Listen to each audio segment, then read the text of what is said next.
प्रस्तुत है पुस्तक द पावर ऑफ हैबिट, भाग 1। लोगों की व्यक्तिगत आदतें। आदतों का फंदा। आदतें कैसे विकसित होती हैं। सन 1993 की शरद ऋतु में अमेरिका के सैन डिएगो शहर की एक प्रयोगशाला में एक व्यक्ति किसी से भेंट करने पहुंचा। यह वही व्यक्ति है जो आदतों के बारे में हमारी समझ को बदलने वाला था। वह नीले रंग की कमीज पहना हुआ 6 फुट लंबा बुजुर्ग व्यक्ति था। उसके सफ़ेद बाल इतने घने थे कि किसी महाविद्यालय के 50वें पुनर्मिलन समारोह में सबके मन में ईर्ष्या पैदा कर दी। गठिया की समस्या के कारण वह जरा लंगड़ाता था। अपनी पत्नी का हाथ पकड़कर वह उस प्रयोगशाला के हाल में धीमी गति से चल रहा था, मानो उसे पता ना हो कि आगे क्या होने वाला है। लगभग 1 वर्ष पहले की बात है। यूजीन पाली उर्फ ईपी, डॉक्टरी संसार में उसे इसी नाम से जाना गया, लॉस एंजल्स शहर के समुद्र तट पर बसे प्लाया देल रे के अपने घर पर था। रात का भोजन बनाते समय उसकी पत्नी ने उसे बताया कि उनका बेटा माइकल उनसे मिलने आ रहा है। कौन माइकल? यूजीन ने प्रश्न किया। तुम्हारा बेटा, जिसे हमने पाल पोस कर बड़ा किया है, उसकी पत्नी वेवरली ने हैरान होकर कहा। पर इसके बावजूद यूजीन ने भावशून्य दृष्टि से एक बार फिर वही सवाल किया, माइकल कौन है? इसके अगले ही दिन यूजीन के पेट में ऐंठन पड़ी और वह दर्द से छटपटाने लगा। उसे उल्टियां भी होने लगी। अगले 24 घंटों में ही वह इतना कमज़ोर हो गया कि वेवरली घबराकर उसे अस्पताल ले गई। उस समय यूजीन को 105 डिग्री बुखार था और वह अस्पताल में बिस्तर पर पसीने से लथपथ हो गया था। वह बेहोश हो गया। जब उसे होश आया तो वह इतना आक्रामक हो चुका था कि जब भी कोई नर्स उसके हाथ में सलाइन लगाने आती तो वह उसे धक्का देकर चिल्लाने लग जाता। आखिरकार डॉक्टरों ने उसे बेहोशी की दवा देकर शांत किया। इसके बाद डॉक्टरों ने उसकी कमर से रीढ़ के जोड़ में एक लंबी सुई डालकर उसके मस्तिष्क मेरु द्रव सेरेब्रोस्पाइनल फ्लूइड की कुछ बूंदें हासिल की ताकि उसकी जांच की जा सके। मस्तिष्क मेरु द्रव सेरेब्रोस्पाइनल फ्लूइड निकालते समय ही डॉक्टरों को एहसास हो गया कि कुछ तो गड़बड़ है। दरअसल मस्तिष्क और रीढ़ की नसों के आसपास फैला यह द्रव संक्रमण एवं क्षति से बचाने का काम करता है। एक स्वस्थ इंसान में यह द्रव बिल्कुल साफ होता है और सुई में रेशम सा बहता हुआ आता है, लेकिन यूजीन के मेरुदंड से प्राप्त नमूना मटमैला था और सुई में धीरे धीरे ऐसे टपक रहा था मानो बालू के सूक्ष्म कणों से भरा हो। जांच के परिणाम आने पर यूजीन के डॉक्टरों को उसकी बीमारी का कारण पता चला। यूजीन को मस्तिष्क ज्वर था। उसे यह बीमारी अपेक्षाकृत कम खतरनाक माने जाने वाले एक वायरस की चपेट में आने से हुई थी, जो मुंह के छाले, बुखार के छाले और त्वचा में संक्रमण जैसी समस्याएं पैदा करता है। लेकिन कुछ दुर्लभ परिस्थितियों में ये वायरस इंसान के मस्तिष्क में प्रवेश कर जाता है, जिससे उस इंसान के विचारों और सपनों से संबंधित कोमल हिस्से को नष्ट कर देता है, जिसे कई लोग आत्मा का निवास स्थान भी मानते हैं। इससे गहरी क्षत पहुंचती है। यूजीन के डॉक्टरों ने वेवरली को बताया कि यूजीन के दिमाग को जो क्षत पहुंची है उसे ठीक करने का कोई उपाय नहीं है, लेकिन इस वायरस को और अधिक फैलने से रोकने के लिए वह यूजीन को एंटीवायरस की एक बड़ी खुराक दे सकते हैं। यह एंटीवायरस देने के बाद यूजीन कोमा में चला गया और 10 दिनों तक मौत से जूझता रहा, लेकिन धीरे धीरे दवाओं ने अपना असर दिखाना शुरू कर दिया और आखिरकार उसका मस्तिष्क ज्वर ठीक हो गया। वह कोमा से बाहर भी आ गया। हालांकि यूजीन का जीवन तो बच गया, लेकिन वह बहुत कमज़ोर हो गया था। उसे कुछ निगलने में भी तकलीफ हो रही थी। कोशिश करने के बाद भी वह एक पूरा वाक्य तक नहीं बोल पा रहा था। कभी कभी तो वह अचानक ऐसे हाँफने लगता मानो कुछ क्षणों के लिए सांस लेना ही भूल गया हो। कुछ ही दिनों में यूजीन का स्वास्थ्य बेहतर होने लगा। डॉक्टरों ने एक बार फिर उसकी जांच की। इस जांच के परिणाम देखकर डॉक्टर हैरान थे, क्योंकि यूजीन का तंत्रिका तंत्र, नर्वस सिस्टम और शरीर का एक बड़ा हिस्सा वायरस के आक्रमण से सुरक्षित थे। वह अपने अंगों का उपयोग सहजता से कर सकता था और आवाज़ व रोशनी आदि के प्रति सही प्रतिक्रिया दे रहा था। हालांकि उसके मस्तिष्क की जांच के परिणाम चिंताजनक थे। स्कैनिंग रिपोर्ट में डॉक्टरों को उसके मस्तिष्क के बीचों बीच एक धब्बा नजर आया। दरअसल इंसान की रीढ़ और खोपड़ी जिस बिंदु पर मिलते हैं, यूजीन के शरीर के उस हिस्से के तंतुओं को वायरस ने नष्ट कर दिया था। हो सकता है कि यूजीन पहले जैसा ना रहे। एक डॉक्टर ने उनकी पत्नी बेवर्ली को सावधान किया, और यह भी संभव है कि तुम अपने पद को खो दो। यूजीन को अस्पताल के दूसरे हिस्से में ले जाया गया। पहला सप्ताह समाप्त होने तक वह खाने पीने लगा। अगले सप्ताह वह सामान्य रूप से बातें भी करने लगा और खाने में नमक व जेली से बना मीठी पदार्थ वगैरह मांगने लगा। इसके साथ ही वह टीवी के चैनल बदल बदल कर नीरस धारावाहिकों के बारे में शिकायतें भी करने लगा। 5 सप्ताह बाद यूजीन को अस्पताल से छुट्टी देकर पुनर्वास केंद्र भेज दिया गया। उस वक्त यूजीन आराम से चलने फिरने लगा था और साथ ही नर्सों को बिन मांगी सलाह भी देने लगा था, जैसे सप्ताह की अंत की छुट्टी बिताने के लिए उन्हें कहाँ जाना चाहिए आदि।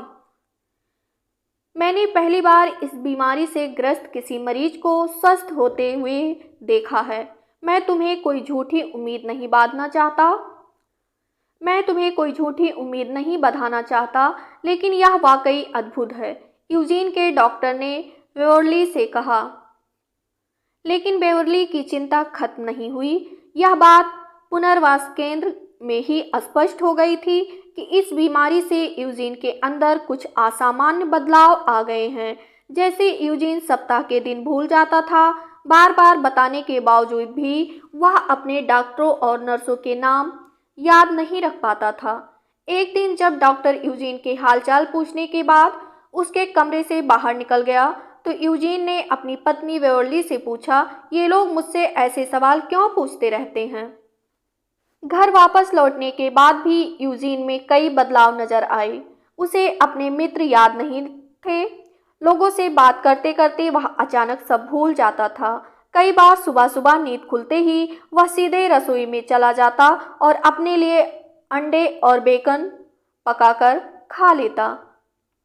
फिर अपने कमरे में लौटकर वापस बिस्तर पर लेट जाता और रेडियो सुनने लगता।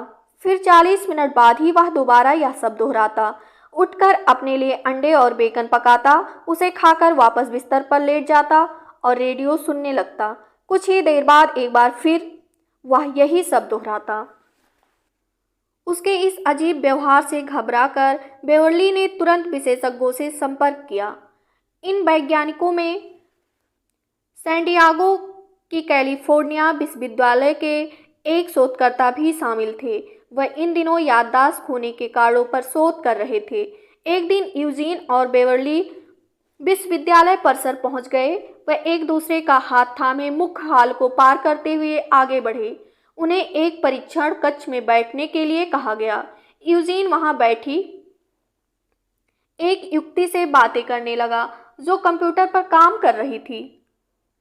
यूजीन ने कंप्यूटर की ओर इशारा करते हुए कहा कि मेरी जवानी के दिनों में इस मशीन का आकार इस कमरे से भी बड़ा होता था और इसे रखने के लिए 6-6 फुट के कई रैकों की ज़रूरत पड़ती थी। मैंने इलेक्ट्रॉनिक्स के क्षेत्र में कई साल काम किया है और अब इस मशीन को इतने छोटे आकार में देखना सचमुच आश्चर्यजनक है। वह युवती यूजीन की बात पर ध्यान दिए बगैर कंप्यूटर पर काम करती रही। अचानक यूजीन के चेहरे पर मुस्कान आ गई। ये सारे प्रिंटेड सर्किट्स, डायोड्स और ट्रायोड्स कितने अद्भुत हैं। जब मैं इलेक्ट्रॉनिक्स के क्षेत्र में सक्रिय था, उस समय इन्हें रखने के लिए भी 6-6 फुट के कई रैकों की जरूरत पड़ती थी। तभी एक वैज्ञानिक ने कमरे में प्रवेश किया। उसने अपना परिचय दिया और यूजीन से उसकी उम्र पूछी। मेरी उम्र 59 या 60 साल होगी, शायद, यूजीन ने उत्तर दिया, जबकि असल में उसकी उम्र 71 साल थी। वह वैज्ञानिक कंप्यूटर पर कुछ टाइप करने लगा। यूजीन ने मुस्कुराते हुए एक बार फिर कहा, यह सचमुच अद्भुत है। जानते हो, जब मैं इलेक्ट्रॉनिक्स में था तब इस मशीन को 6-6 फुट के कई रैकों पर रखा जाता था। ये वैज्ञानिक थे 52 वर्षीय लैरी स्क्वायर। वह पेशे से एक प्रोफेसर थे जो पिछले 3 दशकों से याददाश्त से संबंधित तंतुओं की रचना का अध्ययन कर रहे थे। उनका अध्ययन मुख्य रूप से इस बात पर केंद्रित था कि इंसान के मस्तिष्क में घटनाओं का भंडार कैसे होता है। वह इसके विशेषज्ञ थे। यूजीन की इस बीमारी के कारण जल्द ही लैरी स्क्वायर और सैकड़ों अन्य शोधकर्ताओं के सामने एक बिल्कुल नए संसार के द्वार खुलने वाले थे। तभी तक आदतों के बारे में हमारी जो भी जानकारी या समझ थी, वह इन्हीं शोधकर्ताओं के अनेकों अध्ययनों से बनी थी। स्क्वायर के प्रयोगों के सामने आया कि जो इंसान अपनी उम्र और ऐसी ही अनेक सामान्य बातें तक याद नहीं रख पाता, उसके अंदर भी आश्चर्यजनक रूप से जटिल आदतें विकसित होती रहती हैं। फिर आपको ऐसा एहसास होता है कि हर इंसान रोजमर्रा का जीवन बिताने के लिए समान तंत्रिका प्रक्रियाओं पर ही निर्भर होता है। स्क्वायर और अन्य शोधकर्ताओं के अध्ययनों से अवचेतन मन की कार्य प्रणाली को समझने में काफ़ी सहायता मिली। इस कार्य प्रणाली का प्रभाव हमारे रोज़मर्रा के ऐसे अनगिनत चुनावों पर पड़ता है जो हमें तार्किक तो लगते हैं, पर वास्तव में हमारी उन तीव्र इच्छाओं से प्रभावित होते हैं जिनसे हम करीब करीब अनजान होते हैं। स्क्वायर ने यूजीन से मुलाकात करने से पहले कई हफ्तों तक उसके दिमाग के स्कैन्स का अध्ययन किया था। इन स्कैन्स से स्पष्ट हुआ कि वायरस का सारा प्रभाव यूजीन के दिमाग के मध्य भाग में 5 सेंटीमीटर के एक सीमित क्षेत्र में हुआ है। इस वायरस ने उसके दिमाग के मध्यवर्ती हिस्से को पूरी तरह नष्ट कर दिया था। वैज्ञानिकों का मानना था कि तंतुओं का यह छोटा सा संघ सभी प्रकार के संज्ञानात्मक कार्य जैसे अतीत याद रखना, भावनाओं पर नियंत्रण रखना आदि करता है। पर स्क्वायर यूजीन के दिमाग पर हुए इस विनाशकारी प्रभाव से चकित नहीं थे। वह जानते थे कि इस प्रकार का वायरस तंतुओं को अत्यंत क्रूर और सुनिश्चित तरीके से नष्ट करता है। स्क्वायर को बस एक ही बात से हैरानी थी कि एक अन्य व्यक्ति के स्कैन्स यूजीन के स्कैन से हूबहू मिलते थे। हेनरी मोलाइजन एचएम का उदाहरण। 30 वर्ष पहले जब स्क्वायर एमआईटी से पीएचडी कर रहे थे, तब उन्होंने एक समूह के साथ मिलकर डॉक्टरी इतिहास के सबसे मशहूर मरीज एचएम का अध्ययन किया था। एचएम का असली नाम हेनरी मोलाइजन था। जब एचएम 7 साल का था तो साइकिल से गिरने के कारण उसके सिर पर गहरी चोट आई थी। इसके कुछ ही समय बाद उसे दौरे पड़ने लगे, जिससे वह बेहोश हो जाता था। 16 साल की उम्र में उसे इतना गंभीर दौरा आया कि उसका असर उसके पूरे दिमाग पर हुआ। इसके बाद वह दिन में 10 से भी ज़्यादा बार बेहोश होने लगा। 27 वर्ष का होने तक एचएम पूरी तरह हताश हो चुका था। दौरों को कम करने की दवा का उस पर ज़्यादा असर नहीं हो रहा था। वह होशियार तो था, लेकिन अपनी स्थिति के कारण किसी भी नौकरी पर टिक नहीं पाता था। वह अपने माता पिता के साथ उन्हीं के घर में रहता था। एचएम एक सामान्य जीवन जीना चाहता था, इसलिए उसने एक ऐसे डॉक्टर की मदद ली जिसके अंदर नए प्रयोग करने की गहरी जिज्ञासा थी और वह इलाज में गलती करने से डरता नहीं था।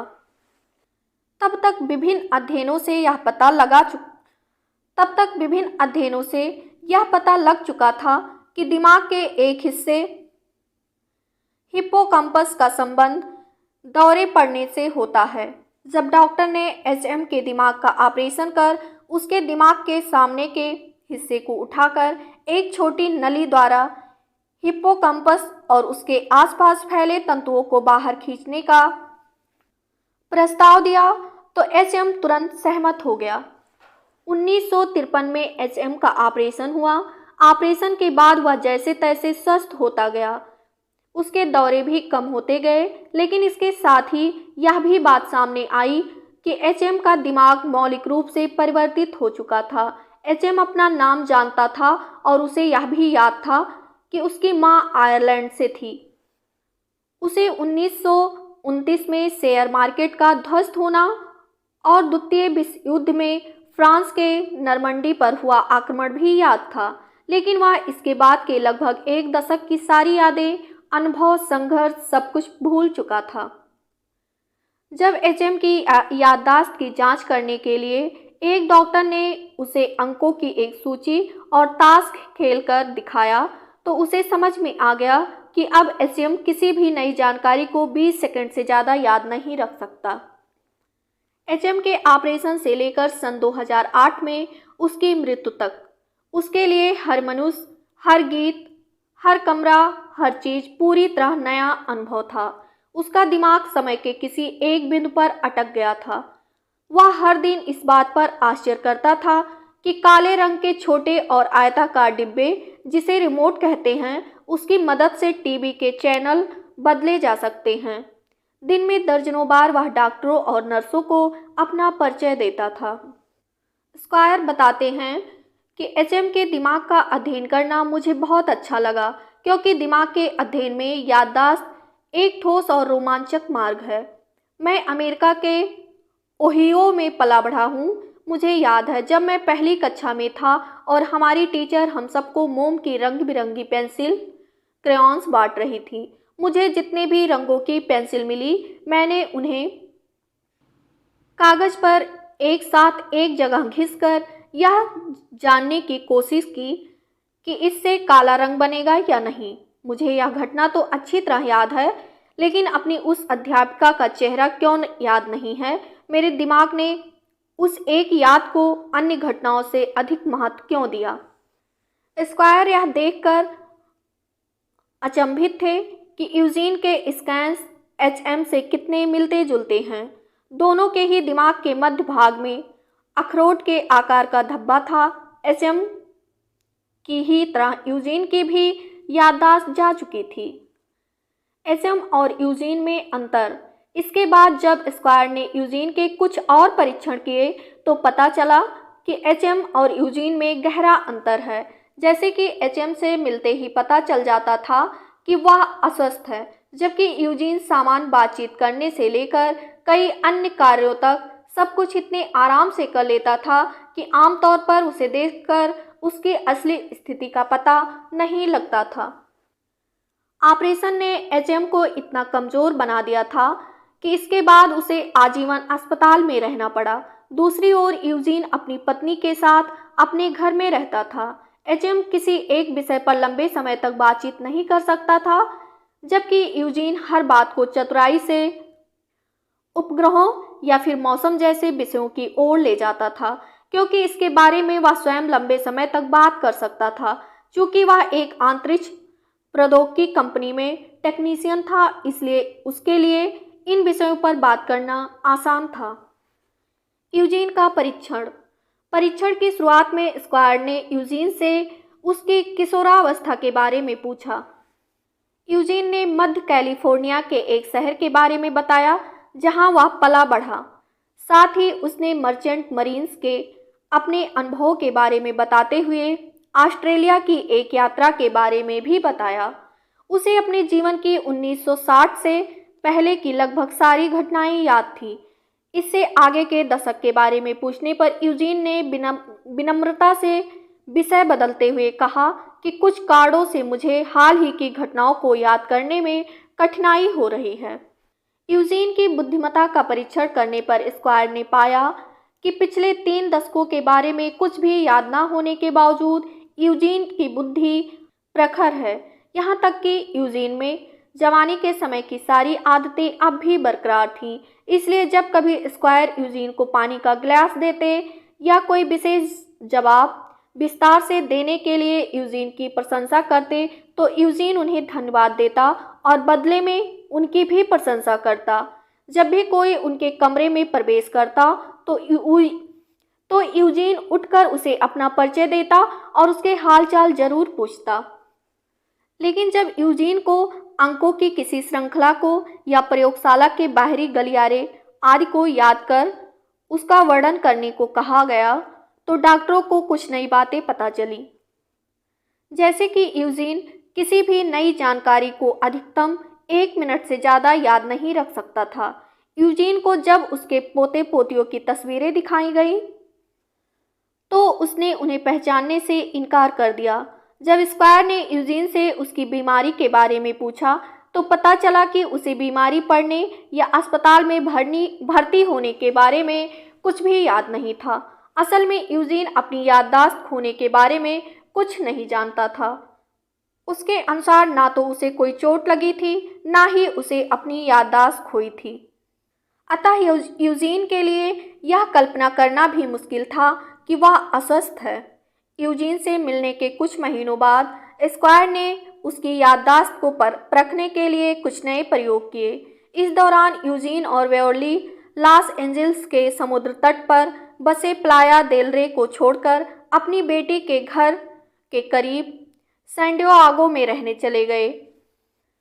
यहाँ स्क्वायर कई बार जांच के लिए उनके घर आया करते थे।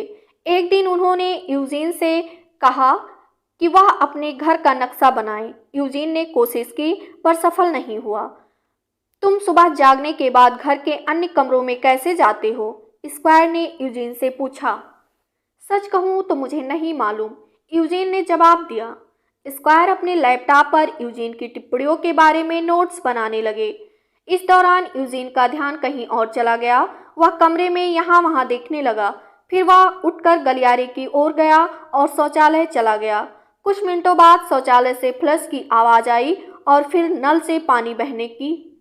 अपनी पतलून पर हाथ पोंछता यूजीन एक बार फिर सामने के कमरे में स्क्वायर के बगल में आकर बैठ गया और निश्चिंत होकर अगले प्रश्न का इंतजार करने लगा। उस समय इस बात पर किसी का ध्यान नहीं गया कि जो इंसान अपने घर का नक्शा तक नहीं बना पा रहा है, उसने इतनी आसानी से घर का शौचालय कैसे ढूंढ लिया। आगे चलकर यह प्रश्न और इसके जैसे कई अन्य प्रश्न हमें नए आविष्कारों के एक ऐसे रास्ते पर ले गए जिसने आदतों की शक्ति के बारे में हमारी समझ को पूरी तरह बदल कर रख दिया। इससे एक ऐसी वैज्ञानिक क्रांति शुरू हुई जिसके चलते आज हजारों शोधकर्ता पहली बार इस बारे में शोध कर रहे हैं कि इंसान के जीवन पर आदतों का क्या प्रभाव पड़ता है। कुर्सी पर बैठे यूजीन की नज़र स्क्वायर के लैपटॉप पर पड़ी। यह सचमुच अद्भुत है। जब मैं इलेक्ट्रॉनिक्स के क्षेत्र में काम करता था तब इस मशीन को रखने के लिए 6-6 फुट के कई रैकों की ज़रूरत पड़ती थी। नए घर में आने के बाद कुछ सप्ताह तक बेवर्ली रोजाना यूजीन को बाहर टहलाने के लिए ले जाने की कोशिश करती थी। डॉक्टरों ने बेवर्ली को यूजीन से व्यायाम करवाने की सलाह दी थी। इसके अलावा एक बात यह भी थी कि जब यूजीन दिन भर घर पर ही रहता तो पूरे दिन बेवर्ली से बार बार एक ही तरह के सवाल पूछता रहता, जिससे बेवर्ली परेशान हो जाती थी। इसलिए बेवर्ली रोज सुबह शाम यूजीन को टहलाने के लिए चौराहे तक ले जाती थी। वह दोनों हर रोज एक साथ उसी रास्ते से चौराहे तक पहुंचते थे। डॉक्टर ने बेवर्ली को यूजीन पर नज़र रखने के लिए कहा था। उन्होंने बेवर्ली को आगाह किया था कि अगर किसी दिन यूजीन घर से निकलकर रास्ता भूल गया तो ना तो वह खुद रास्ता ढूंढ पाएगा और ना किसी और से मदद ले पाएगा। अचानक एक दिन सुबह सुबह कुछ ऐसा ही हुआ। दरअसल उस दिन यूजीन को टहलाने लेकर जाने के लिए बेवर्ली तैयार ही हो रही थी कि यूजीन अचानक घर के सामने वाले दरवाजे से बाहर चला गया। चूँकि उसे घर के एक कमरे से दूसरे कमरे में घूमने की आदत थी, इसलिए कुछ देर तक बेवर्ली समझ ही नहीं पाई कि यूजीन घर पर नहीं है। जैसे ही उसे इस बात का एहसास हुआ, वह दौड़ी दौड़ी घर से बाहर निकली और घबराकर यूजीन को यहाँ वहाँ ढूंढने लगी। उसे यूजीन कहीं नजर नहीं आया। बेवर्ली उसे पड़ोसियों के घर ढूंढने लगी। चूंकि मोहल्ले के सारे घर एक जैसे दिखते थे, इसलिए बेवर्ली को शक हुआ कि कहीं यूजीन गलती से किसी पड़ोसी के घर में तो नहीं घुस गया। वह पड़ोसियों के घर जाकर बेसब्री से उनके दरवाजे की घंटी बजाने लगी, लेकिन यूजीन किसी पड़ोसी के घर नहीं मिला। बेवर्ली इतनी घबरा गई कि उसे रोना आ गया। वह दोबारा सड़क की ओर दौड़ी और रोती हुई चिल्ला चिल्लाकर यूजीन को पुकारने लगी। बेवर्ली के मन में तमाम बुरे ख्याल आने लगे। कहीं यूजीन ट्रैफिक में फंसकर किसी गाड़ी के नीचे न आ जाए। किसी से पूछने पर वह घर का पता कैसे बताएगा। यह सब सोचकर बेवर्ली और घबरा गई। यूजीन को ढूंढते ढूंढते 15 मिनट से ज़्यादा समय हो चुका था। जब यूजीन की कोई खबर नहीं मिली तो आखिरकार बेवर्ली पुलिस को फ़ोन लगाने के लिए घर की ओर दौड़ी। वह हड़बड़ी में दरवाज़ा खोलकर घर के अंदर आई और देखा कि यूजीन सामने वाले कमरे में आराम से बैठा टीवी पर हिस्ट्री चैनल देख रहा है। बेवर्ली को रोते देखकर वह हैरान हो गया। जब बेवर्ली ने यूजीन से पूछा कि तुम कहाँ थे, तो उसने बताया कि मैं घर से बाहर कब निकला और कहाँ गया, मुझे कुछ भी याद नहीं। उस समय यूजीन यह भी समझ नहीं पा रहा था कि बेवर्ली नाराज क्यों है। फिर बेवर्ली ने मेज पर पड़ा देवदार के शंकुओं का ढेर देखा। उसे याद आया कि जब वह यूजीन को बाहर ढूंढ रही थी तो ऐसा ही ढेर उसने एक पड़ोसी के आंगन में भी देखा था। उसने करीब आकर यूजीन के हाथों को देखा। उसके हाथों पर उन शंकुओं का चिपचिपा रस लगा हुआ था। बेवर्ली को समझ आ गया कि यूजीन उसे छोड़कर अकेले ही टहलने चला गया होगा और शायद चौराहे तक टहलने के बाद वापस आते समय ये शंकु उठा लाया होगा। सबसे बड़ी बात यह थी कि यूजीन सुरक्षित वापस लौट आया था। इसके बाद यूजीन रोज सुबह अकेले ही टहलने जाने लगा। बेवर्ली उसे रोकने की कोशिश करती, लेकिन ये कोशिश बेकार साबित हुई। बेवर्ली बताती है कि मैं यूजीन को घर के अंदर रहने के लिए कहूँ, तब भी वह कुछ मिनटों बाद यह बात भूल जाता था। कई बार तो मैंने इस डर से उसका पीछा भी किया कि कहीं वह खो ना जाए, लेकिन वह हर बार सुरक्षित लौट आता था। कभी वह देवदार के शंकु तो कभी पत्थर उठा लाता था। एक बार तो वह रास्ते पर पड़ा किसी का बटुआ उठा लाया और इसी तरह एक बार वह कुत्ते का पिल्ला उठा लाया था। पर यूजीन को कभी याद नहीं रहता था कि ये सब चीज़ें कहाँ से आई। जब स्क्वायर और उसके सहायकों को यूजीन के इस सैर सपाटे के बारे में पता चला तो वह सब हैरान रह गए। अब उन्हें संशय होने लगा कि यूजीन के दिमाग में उसकी चेतना स्मृति के अलावा कुछ और भी है जो सक्रिय है। उन्होंने एक नए प्रयोग का नमूना तैयार किया। फिर स्क्वायर का एक सहायक यूजीन के घर आया और उसने यूजीन को अपने मोहल्ले का नक्शा बनाने के लिए कहा। यूजीन ऐसा नहीं कर पाया। फिर उसने यूजीन को उसके मोहल्ले का एक नक्शा दिखाया और उससे अपना घर अंकित करने को कहा। यूजीन कुछ ही देर तक तो आड़ी तिरछी लकीरें खींचता रहा। फिर वह भूल गया कि उसे क्या करने के लिए कहा गया था। फिर जब सहायक ने उससे पूछा कि घर में रसोई किस तरफ है, मैं नहीं जानता, यूजीन ने कमरे में चारों ओर देखते हुए कहा। जब तुम्हें भूख लगती है तो तुम क्या करते हो यूजीन? जब तुम्हें भूख लगती है तो तुम क्या करते हो यूजीन? सहायक ने एक और सवाल पूछा। इस सवाल के जवाब में यूजीन खड़ा हुआ, चलकर रसोई तक गया और ऊपर की अलमारी में रखा मूंगफलियों का डिब्बा ले आया। एक अन्य सहायक यूजीन की सैर के दौरान उसके साथ गया। दक्षिण कैलिफोर्निया के कभी ना बदलने वाले बसंत के खुशनुमा मौसम में वे दोनों बोगनवेलिया सुगंधित फूलों वाली झाड़ी की सुगंध से महकती हुई हवाओं के बीच करीब 15 मिनट तक टहलते रहे।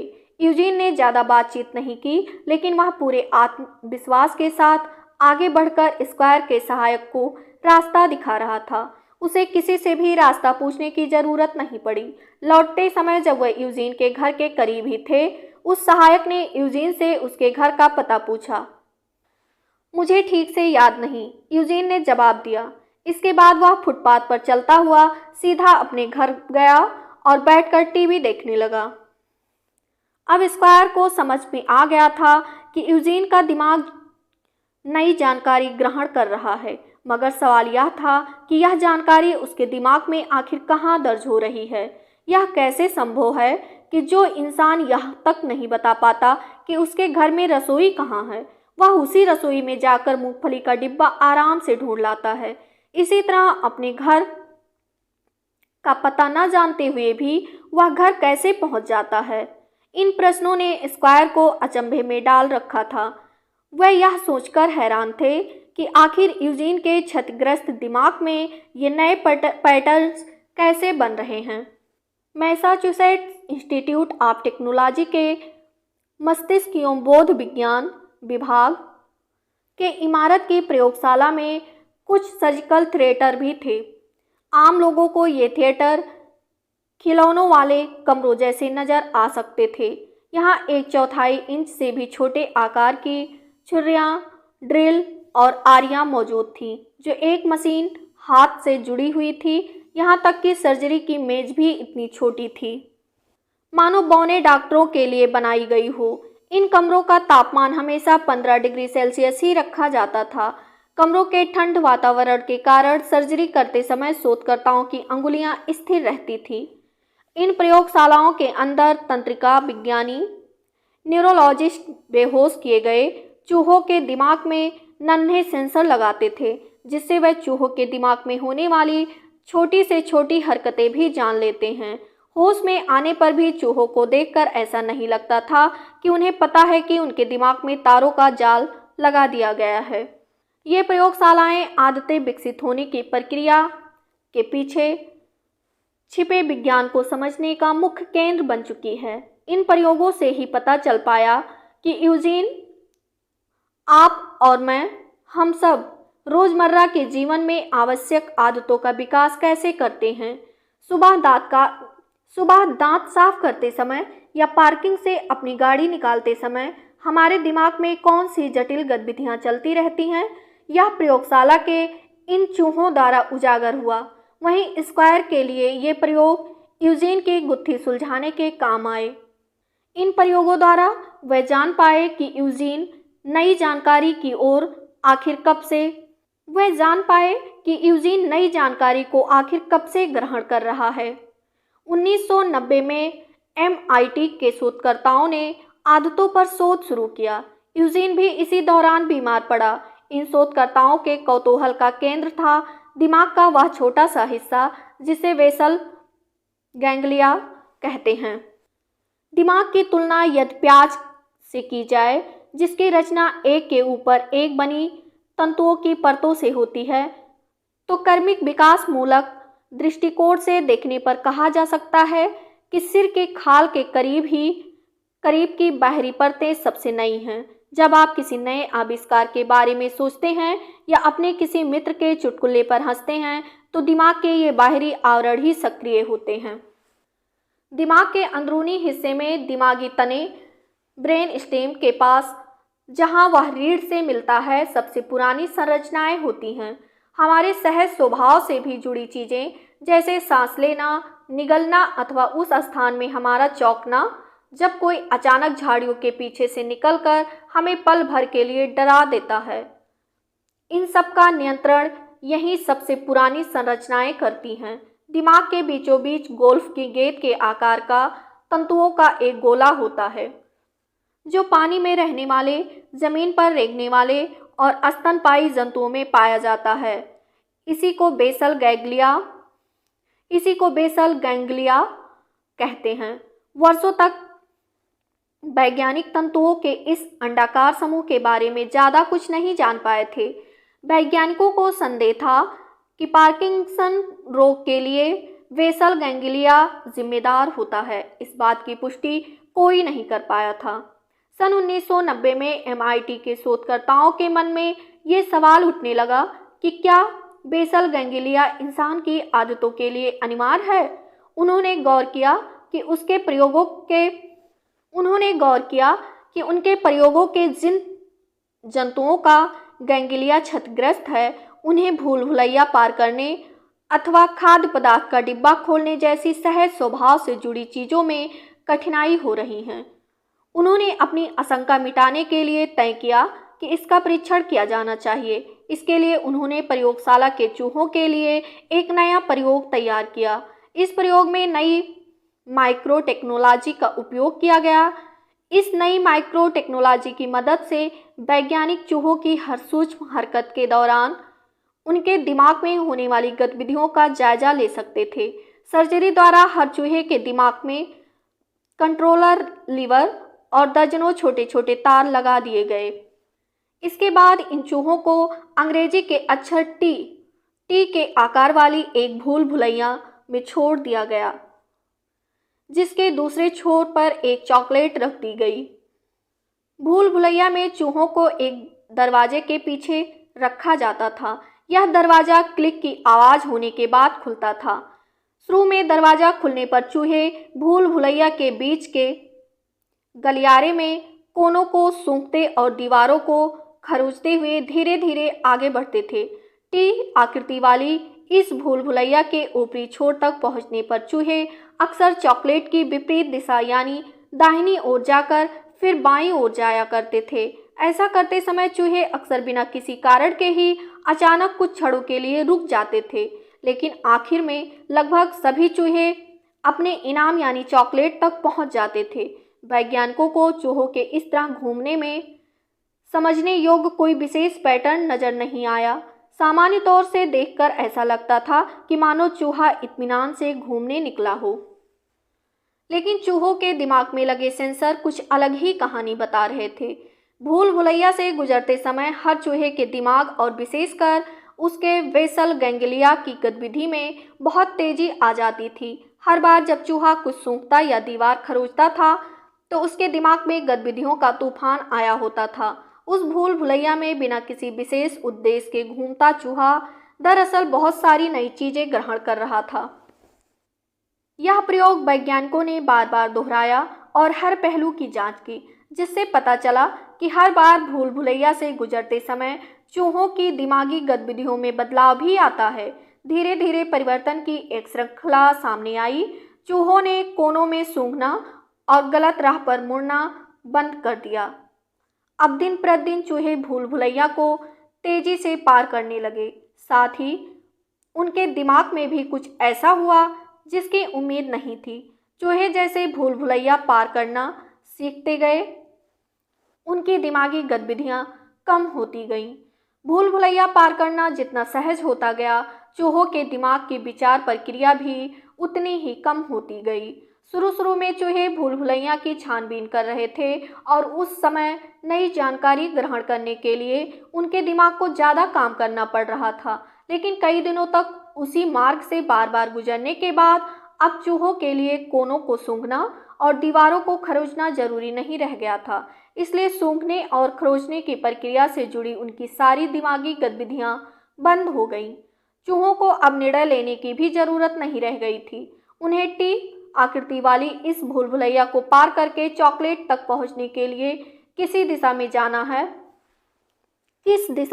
है, उन्हें तो बस चॉकलेट तक पहुंचने का सबसे तेज मार्ग याद करने की जरूरत थी। इसलिए उनके दिमाग के निर्णय लेने वाले केंद्रों की गतिविधियां भी रुक गईं। इसके एक सप्ताह के अंदर ही उनके दिमाग में याददाश्त से जुड़े हिस्से की गतिविधियां भी बंद हो गईं। चूहे भूल भुलैया को इतनी तेजी से पार करना सीख चुके थे कि अब उन्हें इसके बारे में सोच विचार करने की भी जरूरत नहीं पड़ती थी। चूहों के दिमाग में लगे सेंसर से पता लगा कि भूल भुलैया तेजी से पार करना बेसल गैंग्लिया पर निर्भर था। जैसे जैसे चूहे तेजी से दौड़ने लगे और उनकी दिमागी गतिविधियां कम होने लगीं, वैसे वैसे यह प्रक्रिया इस छोटी सी न्यूरोलॉजिकल संरचना के नियंत्रण में आ गई। आदतें विकसित होने में बेसल गैंग्लिया की केंद्रीय भूमिका थी। संक्षिप्त में कहें तो जब हमारा बाकी दिमाग आराम कर रहा होता है, तब भी बेसल गैंग्लिया आदतों को संग्रहित कर रहा होता है। बेसल गैंग्लिया की क्षमताओं को देखने के लिए आगे दिया गया ग्राफ देखें। पहले ग्राफ में चूहे की उस समय की दिमागी गतिविधियां नजर आ रही हैं जब वह पहली बार भूल भुलैया के अंदर गए थे। शुरुआत में उसका दिमाग निरंतर मेहनत कर रहा था। एक सप्ताह तक अभ्यास करने के बाद चूहे भूल भुलैया के रास्तों से परिचित हो गए, इसलिए अब उनकी दिमागी गतिविधियां में कमी आ गई थी।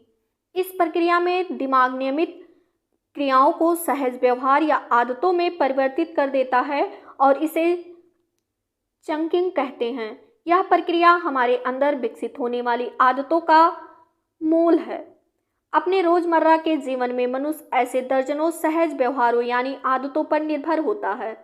इसमें से कुछ आदतें आसान होती हैं, जैसे आप हर रोज सुबह अपने दांत साफ करने के लिए किसी रोबोट की तरह स्वचालित ढंग से सबसे पहले टूथब्रश पर टूथपेस्ट लगाते हैं और फिर टूथब्रश को मुंह में डालते हैं। इसी तरह कुछ और आदतें हैं जो अपेक्षाकृत जटिल हैं, जैसे रोज सुबह स्कूल, कॉलेज या ऑफिस के लिए तैयार होना, कपड़े पहनना या बच्चों के लिए खाना वगैरह बनाना। कुछ अन्य नियमित क्रियाएं इतनी जटिल होती हैं कि इंसान के शरीर में सदियों पहले विकसित हुआ तंतुओं का एक छोटा सा गोला उन नियमित क्रियाओं को आदत में परिवर्तित कर देता है। यह सचमुच हैरानी की बात है। उदाहरण के तौर पर हर रोज अपनी कार को घर की पार्किंग से बाहर निकालना। जब आपने नया नया गाड़ी चलाना सीखा था, तब आपको हर जगह, चाहे घर की पार्किंग हो या बाहर के रास्ते, गाड़ी चलाते समय बहुत ध्यान देना पड़ता था। यह स्वाभाविक भी था, क्योंकि तब आपको अनेकों क्रियाएं करनी पड़ती थी, जैसे पार्किंग में जाना, गाड़ी खोलना, गाड़ी की सीट को अपनी ज़रूरत के मुताबिक ठीक करना, शीशों को ठीक करना और उनमें देखकर यह सुनिश्चित करना कि रास्ते में कोई रुकावट तो नहीं है। ब्रेक पर अपना पैर रखना, गाड़ी को रिवर्स गियर में डालना, ब्रेक पर से पैर हटाना, मन ही मन पार्किंग से रास्ते की दूरी नापना, पहियों को सीधा रखते हुए यह जायजा लेना कि रास्ते से कोई दूसरी गाड़ी तो नहीं आ रही है, मन ही मन यह हिसाब लगाना कि शीशों में नजर आ रहे आपके घर के बाहर पड़े कचरे के डिब्बे असल में गाड़ी से कितनी दूर पर हैं। इसी दौरान अपनी साथ वाली सीट पर बैठे बच्चे को रेडियो से खेलने के लिए मना करना। इसके बाद धीरे धीरे एक्सीलेटर और ब्रेक को संतुलित करना और फिर गाड़ी आगे बढ़ाना आदि। लेकिन कुछ ही दिनों में आपको इन सब नियमित क्रियाओं की आदत पड़ जाती है और आप बिना रुके बड़े आराम से हर रोज अपनी गाड़ी पार्किंग से बाहर निकाल लेते हैं। हर सुबह करोड़ों लोग यह कठिन कार्य करते हैं और इसके लिए उन्हें जरा भी विचार करने की जरूरत नहीं पड़ती है। इसका श्रेय बेसल गैंग्लिया को ही जाता है। जैसे कि आप अपनी गाड़ी की चाबियां हाथ में लेते हैं, आपका दिमाग तुरंत इस आदत को पहचान लेता है। जब आप पहली बार गाड़ी को पार्किंग से बाहर निकाल रहे हैं, उस समय की सभी क्रियाओं को बेसल गैंग्लिया ने संग्रहित कर लिया था। इस तरह हमारी आदतें अपना काम शुरू कर देती हैं और हमारे दिमाग का बाकी हिस्सा अन्य विचारों के लिए तैयार रहता है। यही कारण है कि गाड़ी को पार्किंग से बाहर निकालते समय आपको अक्सर अन्य चीज़ें याद आ जाती हैं, जैसे कि आपका बेटा अपना खाने का डिब्बा घर में ही भूल आया है। यही कारण है कि गाड़ी को पार्किंग से बाहर निकालते समय आपको अक्सर अन्य चीज़ें याद आ जाती हैं, जैसे कि आपका बेटा अपना खाने का डब्बा घर में ही भूल आया है। वैज्ञानिकों के अनुसार किसी भी कार्य को करने के लिए हमारा दिमाग हर समय सबसे कम मेहनत वाला तरीका ढूंढ रहा होता है। इसी से आदतों का निर्माण होता है। दिमाग हर प्रक्रिया को आदत बना सकता है, क्योंकि इससे दिमाग के बाकी हिस्सों को आराम मिलता है। मेहनत कम करने की यह प्रवृत्ति बहुत फायदेमंद होती है। एक कुशल दिमाग कम जगह घेरता है, जिससे सिर का आकार छोटा रहता है। इससे बच्चों के जन्म में आसानी होती है और नवजात शिशु व माँ की मृत्यु दर के आंकड़े घटते हैं। एक कुशल दिमाग होने के कारण ही हमें इस तरह की चीज़ों के बारे में निरंतर सोचना नहीं पड़ता कि हमें क्या खाना है, कैसे चलना फिरना है या कहाँ उठना बैठना है। इससे हमारी मानसिक शक्ति अन्य महत्वपूर्ण कार्यों में उपयोगी होती है। इसलिए मनुष्य भाले से लेकर सिंचाई शक्ति या अन्य महत्वपूर्ण कार्यों में उपयोग होती है। इसलिए मनुष्य भाले से लेकर सिंचाई यंत्रों तक और आगे चलकर हवाई जहाज से लेकर वीडियो गेम तक आविष्कार कर सका। इसीलिए मनुष्य भाले से लेकर सिंचाई यंत्रों तक और आगे चलकर हवाई जहाज से लेकर वीडियो गेम तक का आविष्कार कर सका। लेकिन दिमाग की इस शक्ति के कारण विपरीत परिणाम भी सामने आ सकते हैं। यदि दिमाग पूरी तरह कार्यरत ना हो तो हम कुछ महत्वपूर्ण जानकारियां ग्रहण नहीं कर पाएंगे, यानी कुछ चीज़ों पर गौर नहीं कर पाएंगे। जैसे अगर हमारा दिमाग पूरी तरह कार्यरत ना हो तो हम झाड़ियों के पीछे छिपे हमलावर पर या सड़क के दूसरी ओर से तेजी से आ रही गाड़ी पर गौर नहीं कर पाएंगे, जिसका परिणाम घातक हो सकता है। ऐसे हादसों से बचने के लिए हमारे बेसल गैंग्लिया ने एक कारगर तंत्र विकसित किया है ताकि यह समझा जा सके कि आदतों को कब अपना काम शुरू करना है। यह तंत्र तब सक्रिय होता है जब कोई आदत अपना काम शुरू या बंद करती है। यह तंत्र तब सक्रिय होता है जब कोई आदत अपना कार्य शुरू या बंद करती है। इस तंत्र की कार्य प्रक्रिया को समझने के लिए चूहों के दूसरे ग्राफ को दोबारा देखें। आप देखेंगे कि भूल भुलैया की शुरुआत में क्लिक की आवाज़ आते ही दरवाज़ा खुलने पर और अंत में चॉकलेट मिलने पर चूहों की दिमागी गतिविधियों में एक क्षणिक परिवर्तन आता है। इन क्षणिक परिवर्तनों के दौरान दिमाग यह तय करता है कि कब कौन सी आदत का उपयोग करना है। उदाहरण के लिए दरवाजे के पीछे खड़ा चूहा ये नहीं जानता कि दरवाजे के दूसरी तरफ एक जानी पहचानी भूल भुलैया है या फिर कोई नई अलमारी है जिसमें किसी बिल्ली के होने की आशंका है। इस संदिग्धता को दूर करने के लिए प्रक्रिया की शुरुआत में चूहे का दिमाग अधिक मेहनत करके सारी जानकारी ग्रहण करता है। इस दौरान दिमाग ऐसे इशारों का इंतजार करता है जिससे यह निश्चित हो सके कि अब कौन सी आदत उपयोग में लानी है। दरवाजे के पीछे खड़े चूहे को जैसे ही क्लिक की आवाज़ सुनाई देती है, उसका दिमाग फौरन भूल भुलैया की आदत को कार्यरत कर देता है। इस प्रक्रिया के अंत में इनाम मिलने पर दिमाग अपनी आराम की अवस्था से निकलकर एक बार फिर से यह पक्का करता है कि सब कुछ उम्मीद के मुताबिक हुआ या नहीं। हमारे दिमाग के अंदर होने वाली इस प्रक्रिया के 3 चरण होते हैं। पहला चरण है इशारा। दूसरा, इस चरण में दिमाग की स्वचालित अवस्था सक्रिय हो जाती है और उसे यह सूचना मिलती है कि कौन सी आदत का उपयोग करना है। अगला चरण है सहज व्यवहार का, जो शारीरिक, मानसिक या भावनात्मक में से कुछ भी हो सकता है।